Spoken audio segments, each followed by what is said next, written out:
Welcome back to Reflect Politics. My name is Brendan Plank. Texas Representative Jasmine Crockett went scorched earth on Republicans during a recent committee hearing in which she challenged any Republican seated in the committee to say that Russia invaded Ukraine, and of course they couldn't.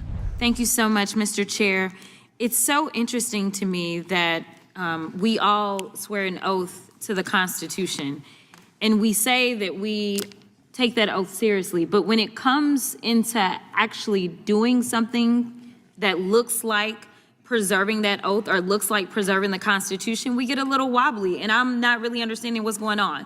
Freedom of press doesn't look like kicking out the Washington Post, or actually the Huffington Post has been kicked out.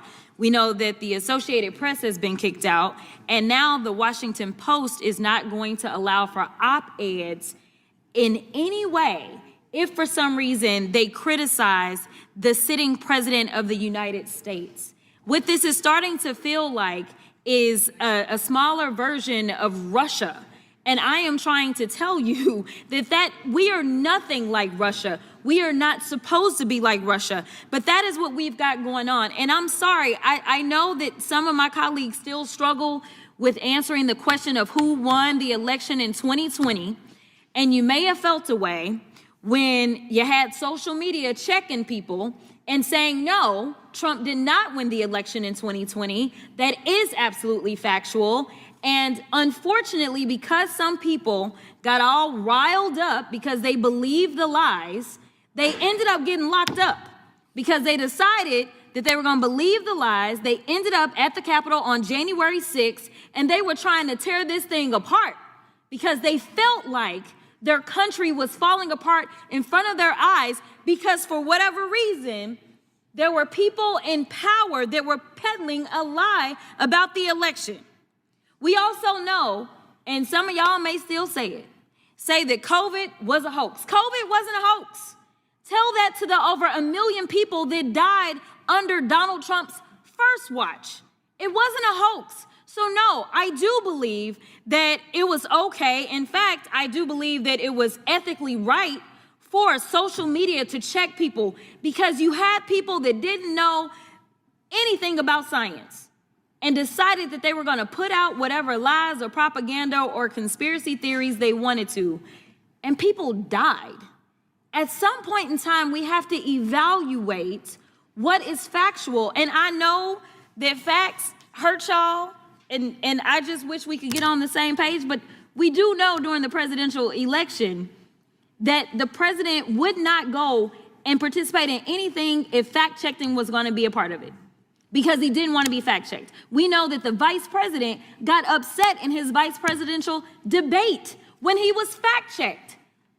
It used to be a time in this country that we as members of Congress or elected officials thought that it was okay to just tell the truth. Instead, we're pushing conspiracy theories, and some of them are killing people. It's the same thing that we have coming out of Doge. It's the reason that people are dying. It's the reason that farmers are losing their farms, because we continue to peddle conspiracy theories. It is time for us to say, Mr. President, guess what? Russia invaded Ukraine. Can we at least agree on that one? Facts matter. Y'all, this is literally potentially putting us into an international crisis. We may be heading towards the next world war because we have a president that wants to pal around with Putin and wants to do everything to make him feel good, including lying about who invaded who. Mr. Chair, I got a minute left, but I really want to yield to any of my colleagues and ask them if they will say today, very basically, that when it came down to the war in Ukraine, that it was not Ukraine that invaded Russia, it was the other way around. Is there anybody in here that has enough courage to say that Russia invaded Ukraine? You can have my time. And this is yet the problem. This is the problem. That is not infringing upon free speech. Will the gentlelady yield? I will yield to the right. Thank you, Ms. Crockett. To be clear, your challenge, I think, was across the aisle, because I think every member on your side of the aisle agrees with the obvious fact that Vladimir Putin ordered the filthy, bloody, imperialistic invasion of Ukraine. And in fact, at the time, Donald Trump as president never denied it. In fact, he praised it. He said it was, quote, an act of genius when Putin ordered the invasion of Ukraine. So I would hope some of our colleagues would consent to at least that historical point, since we think history is so important. There are people who want to relive that in our oversight report. And therein lies the problem. The time of the gentlelady has expired. The gentleman from California is recognized. I'd yield to the chairman. I just wanted to make a point. We talked, gentlelady, previous speaker talked about factual information. We've talked about fact-checking. Fact-checking. You know what fact-checking is truly supposed to be in this country? The First Amendment. Not some expert who can sit on and look at posts and tweets and different things and say, oh, that's not factual, take it down. That's not how it works. Fact-checking is the First Amendment. Someone says something stupid, and that happens every day in this Congress. Someone says something crazy. Someone says something that's not quite true, not quite accurate. You know what the fact-check is? Someone says something else, and you have debate. That's what we do in this committee every day. And this is the committee who's supposed to protect that fundamental fact. Real fact-checking is the First Amendment. Our Supreme Court has been clear about that.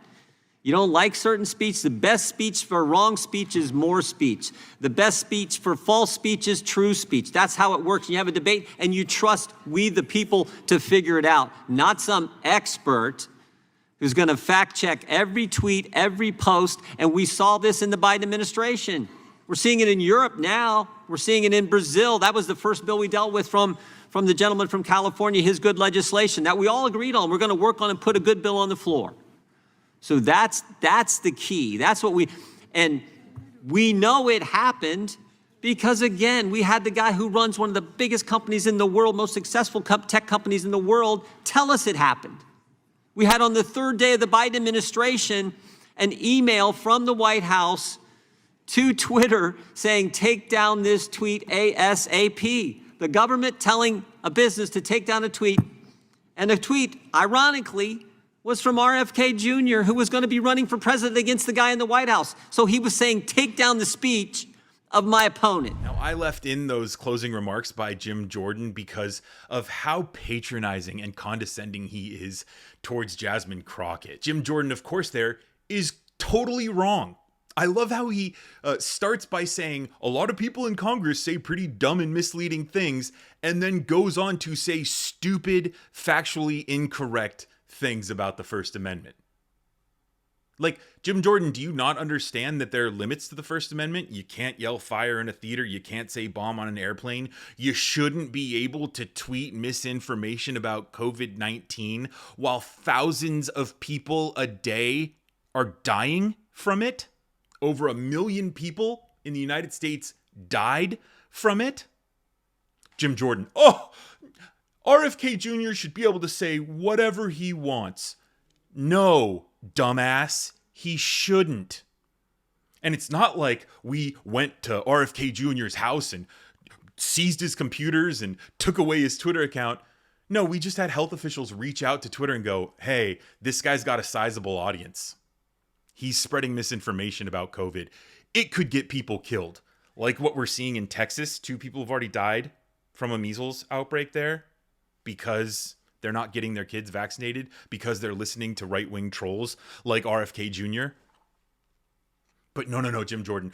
First Amendment. And then he's completely wrong about it. Theaters and planes, Jim Jordan. That's my only response to you. And then, of course, he also lies about how experts are going to fact check every tweet. No, not really. Just the people who have millions of followers who are spreading misinformation. Like, it's really what we're talking about here. And the fact that the government was trying to do the best for humanity, and Jim Jordan has a problem with that, but not Donald Trump asking Twitter to take down John Legend's wife, Chrissy Teigen, tweeting that Donald Trump was a pussy-ass bitch.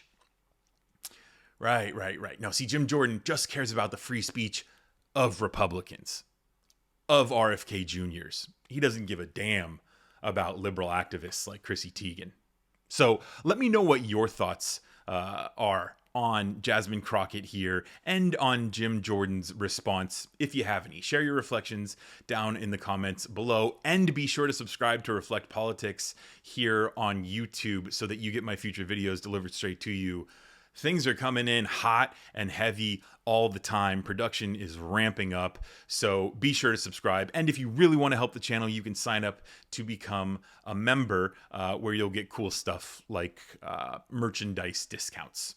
Thanks again for watching. My name is Brendan Plank. Hope to see you in the next video.